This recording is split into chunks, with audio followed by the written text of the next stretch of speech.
A true dog mentality, I have a dog at home. He never gets full. It's not enough he made to the NFL. It's not enough you ran a 5K, win a 10K. It's not enough you became a doctor. Be a better doctor.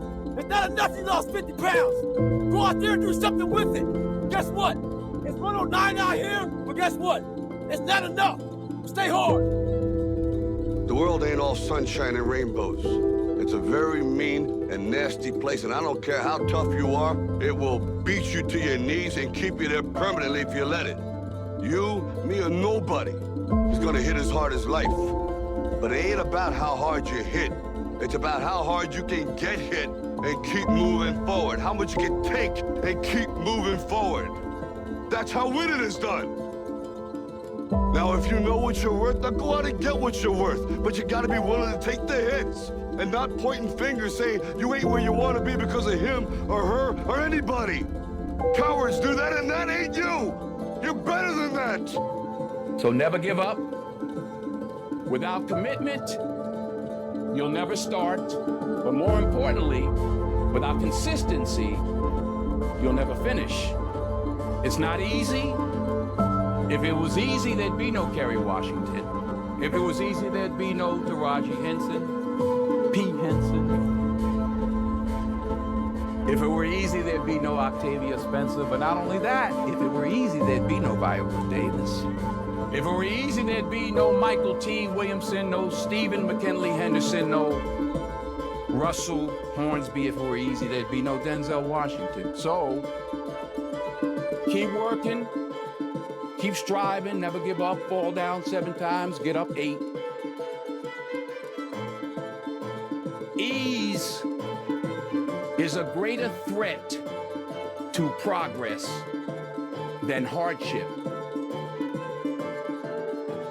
Ease is a greater threat to progress than hardship. So, keep moving, keep growing, keep learning. See ya work. Why pay the price? Why work this hard? Why go this far? Why try to learn this much? Why try to do it all?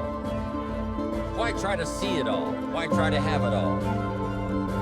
That's a good question, why? And you're the only one personally that can answer that question for yourself. You've got to have your own list of whys. Here's what I want you to do when you go home after you've left this extravaganza. Work on your list of whys. One of the big thrusts for success is to come up with a strong enough why. In leadership training, here's what we learned. If the why is powerful, the how is easy. But if the why isn't strong, if your goals aren't powerful, if the vision isn't clear, the old prophet said, without a vision we die, without a vision we perish, without a dream we're nothing.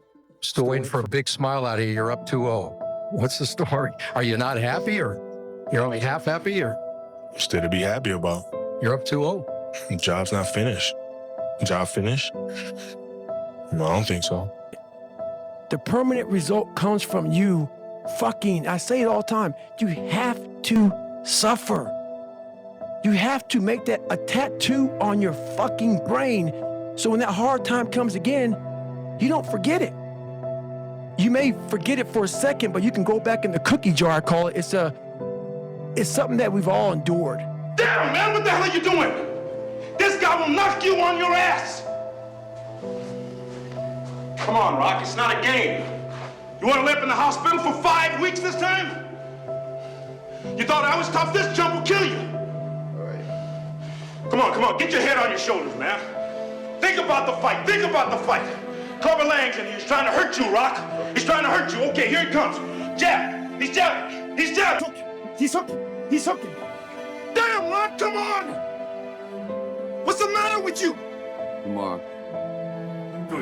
There is no tomorrow. There is no tomorrow. If you want to be great, you want to be the baddest motherfucker ever at what you do, you can be misunderstood by everybody because you're gonna be so fucking obsessed and so driven to get there. That's what it takes. The same thing applies within you, because you're like an internal coalition of warring, single-minded tribes, and they have to all be brought under the organizational structure of long-term collective vision. And in order to do that, you have to be disciplined. And any discipline, technically speaking, is an attempt to bring all those competing short-term impulses under a larger scale and more inclusive framework. You do that, and then, well, that's actually what gives you freedom. If you were going to mess around with very complicated and dangerous matters, you should really put your life together. The biggest poison in us is regret. It's poison. And I push so hard, and will, through my vehicle, which isn't meditation, which isn't health and wellness, which isn't nonprofit. My vehicle's business. I can't help it. It's what I love. I love building businesses. I love competing with you. I want to beat you. I love that game. But through that vehicle, I will always push a lack of regret and awareness to how good it really is. You're more than welcome to tell me about how bad it is or why you can't, because or what, but it's just not true.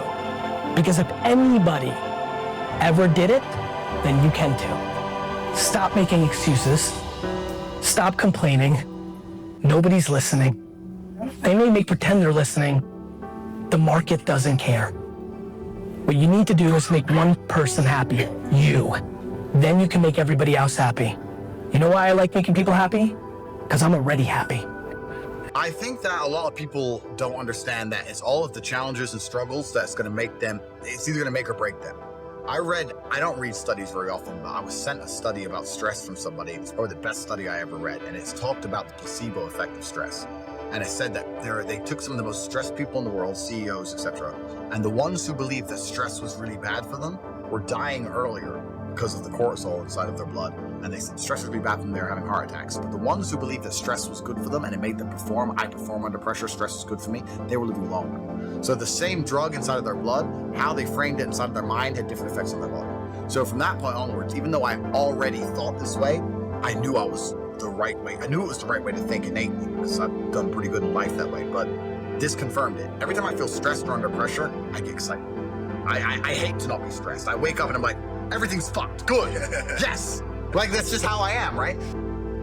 The reason that discipline is necessary is because you're a mass of competing short-term interests. And so the question is then, well, which short-term interest should win out? And the answer to that is none of them. They need to be organized into a hierarchy that makes them functional across time and across individuals. So like a 2-year-old is very likely to act out his or her proximal impulse. But of course, a 2-year-old can't survive in the world. You have to bring your primary instincts, let's say, under the regulatory structure of a higher order value system that allows them to manifest themselves without undue mutual sacrifice across large spans of time in the presence of large numbers of other people. So that requires a very sophisticated ordering. You just gotta grind. Yeah. If you're a fucking savage and you get out there and you grind hard and you want it bad enough, you can run all these guys over, man. And this whole COVID thing, people don't want to go back to work and, you know, they want to stay home and all this bullshit, man. You can't build a real business with people staying at home. You need that connection. You need to be in the office. You know, fuck your tired body, fuck that unmotivated mind, and get out there and do it anyway. You know, you better fight yourself, because you're not only winning when things are going your way. You got to figure out how to win when things aren't going your way. You got to figure out when your body's fighting you, when your mind's fighting you. How do you still, you know, just say, fuck it. Get back to fucking work. It's time to get back to work. Stop hearing yourself talk. Get off the podcast. Don't be on social media too much. Cut out all the fucking noise. Get back to the fucking mental lab, because that's where the knowledge came from. So I had this young man come to me the other day. He was kind of discouraged a little bit. You know, I've been mentoring him. He comes by my office and we spend time together. You know, I could tell he was discouraged. I said, what's wrong? He said, man, my dreams are too big. E.T., you think my dreams are too big, E.T.? I said, why you say that? And I could tell he was talking to a parent, right?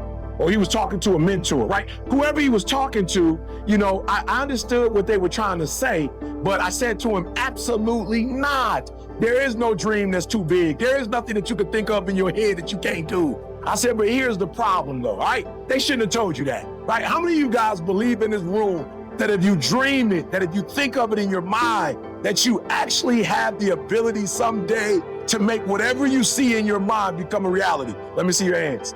Good, I love it. I don't care what it is. You want to play basketball? I don't care. You want to go to the moon? Like, I don't care what it is. Your dreams are never too big. Say that with me. My dreams are never too big.